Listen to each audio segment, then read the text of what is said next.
गोटे छोट गाँरे सोम नामर गोटे पिला रहुथिला। तार बयस मात्र 7 वर्ष थिला ओ से द्वितीय श्रेणी रे पढ़ुथिला। सोम बहुत दुष्ट थिला। से सकाले बरा, दुपरे चाउमिन ओ बिरियानी, संध्यारे गुपचुप खाइबाकू भल पाउनथिला।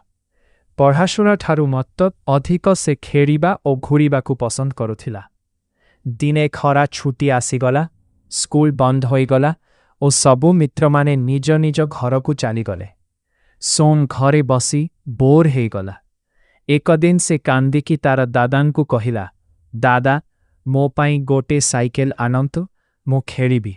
दादा हसी कहिले, साइकेल आनीदेबी, किंतु तुमे दुष्टमी कम करिबाकू पड़िबो ओ नियमित पढ़िबाकू पड़िबो। सोम सेथिपाई राजी हेला। परदिन दादा ताने पाई गोटे नुआ साइकेल आनीदेला। बोर हेगला, क्युम्पार मारा परे, किंतु आरंभरे से साइकेल चलाई पारु नथिला। से केबे पढ़ुथिला, केबे भय पाउथिला। केतेबेले से भाबिला मु पारिबी नाही, किंतु से हार मानिला नाही। प्रतिदिन से अभ्यास करुथिला। दादा ताकू साहाज्य करुथिला ओ उत्साह देउथिले। धीरे धीरे सोम भय पटाइला एवं दिने से सफल हेला, मित चलाई पारिला।